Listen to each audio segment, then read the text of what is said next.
每次回憶起過去開心嘅片段，諗起嘅總係一段段獨一無二嘅經歷同埋體驗，而唔係有形嘅物品。但係有時候我哋容易受到其他人同埋社會嘅影響，會一時之間唔記得咗呢種感受，於是又跌落消費得越多、慾望越大嘅怪圈裡面。Hello， 大家好啊，我係 Kristen。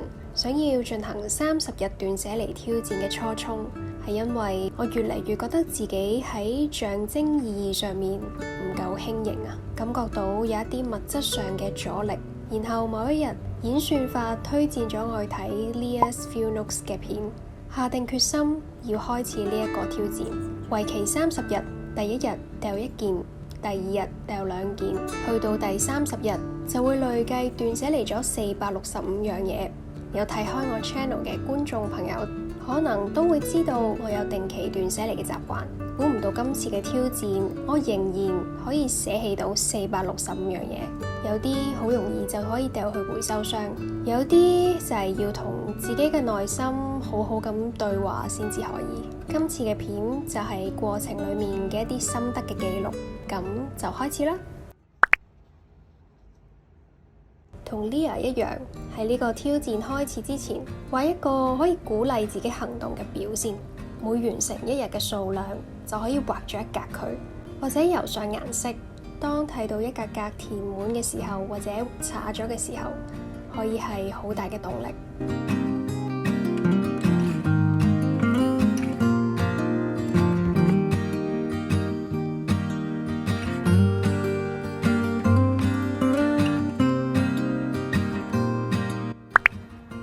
一開始選擇從最容易捨棄嘅嘢入手，壞咗嘅電器啦，重複功能嘅嘢，過期嘅食物啊，會員卡啊，文件、信件等等，跟住就可以進展到一啲冇點樣用，甚至係已經唔再用嘅嘢。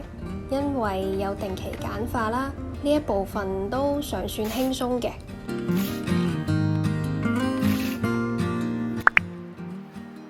屋企如果有物品堆積，好容易就會有視覺盲點。呢個時候要回歸翻起點，好似睇樓咁樣，逐寸逐寸咁樣睇，詳細寫低屋企放咗嘢嘅每一個角落，寫得越細就越好。然後再根據清單上面嘅地方，逐一去檢查去睇，就會揾到啲冇再用嘅嘢㗎啦。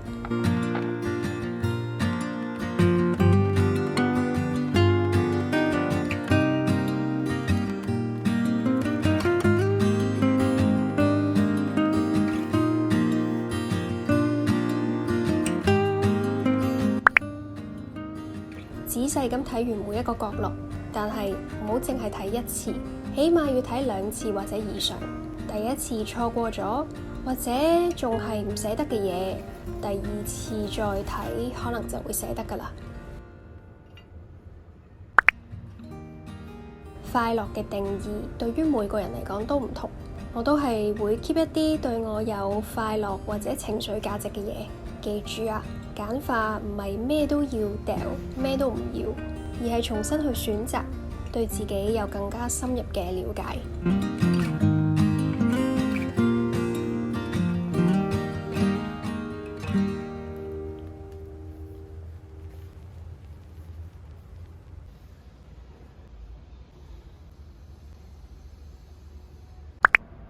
喺高能量嘅日子裏面，可以周圍睇多啲，捨棄數量更加多嘅物品，甚至可以一連查咗2日嘅大格。能量唔夠或者比較忙嘅日子，就返去處理頭幾日嘅斷捨離目標，千祈唔好俾個時序去限制行動啊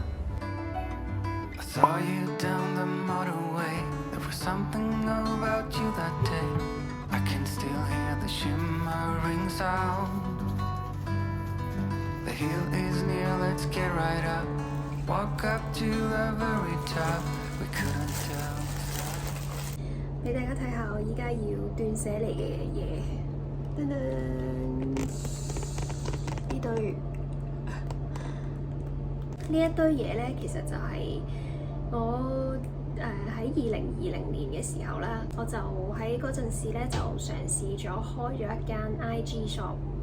就係賣餅嘅。嗰陣時咧，我係一頭熱咁樣咧就去研究啦。咁但係當我真正開始咗去經營之後，我發現唔係嗰一回事啦。即係首先係一個人做嘅環境係非常之辛苦，可能一日接頂盡2張單就已經可以做死我噶啦。咁就發現嗰個時間成本咧係非常之高啦，一嚟。咁二嚟咧，嗰陣時我之所以會做呢樣嘢，其實係好急切想去發展一樣會揾到錢嘅副業啊。做下又發覺其實唔係我真正咁中意做、咁想去做嘅嘢。我只係為咗揾錢，為咗錢呢個目的而去想做呢件事。因為當時其實係好多同類型嘅小店出現啦，咁我見到大家都做得唔錯喎，好似有得做喎咁樣，咁所以就有少少跟風咁樣就去咗做啦。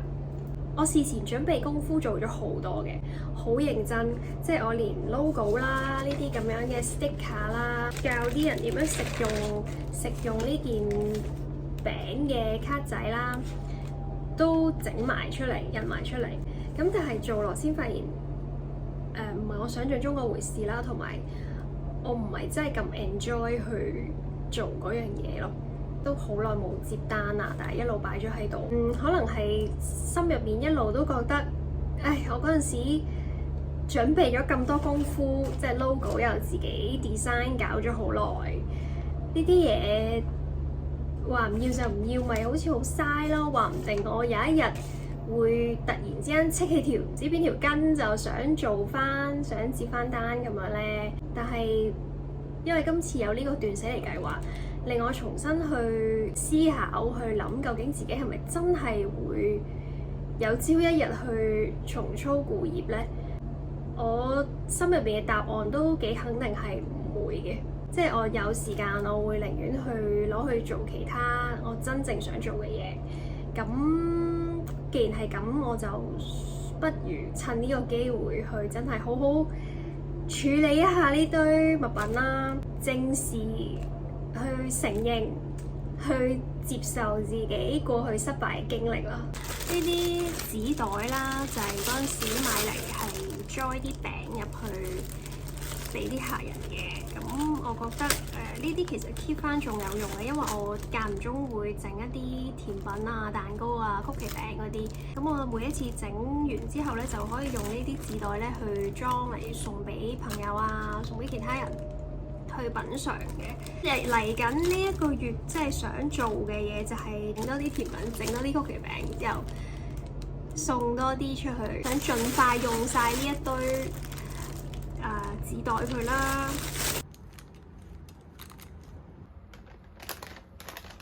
再嚟咧就係呢啲 label 啦，我真係印咗超多啊！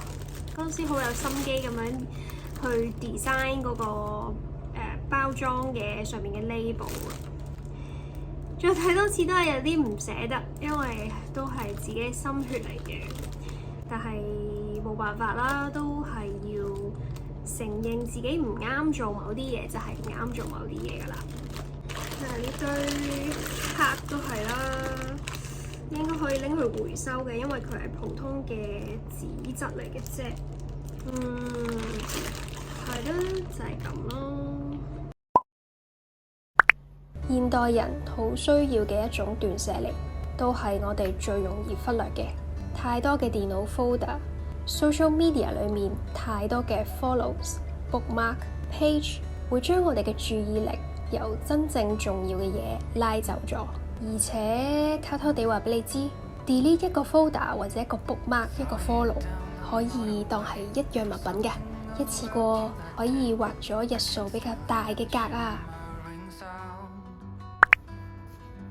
有時明明唔係喺度整理緊，但係就會突然間靈機一觸，諗到仲有啲乜嘢可以捨棄，一諗到就即刻去行動，費事之後又唔記得咗啦。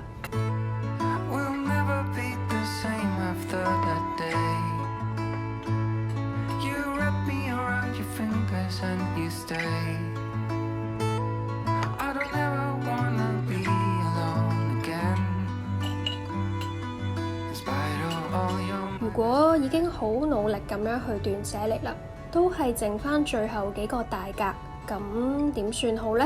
就再睇一次每一個地方啦。為咗完成呢個 challenge， 一開始唔捨得嘅嘢，好似都突然間變成過眼雲煙啊！經歷過定期嘅斷捨離，消費意識就會越嚟越謹慎，尤其是係諗到要維護或者處理佢嘅程序，好似冇咗佢，我都唔會少忽肉啊！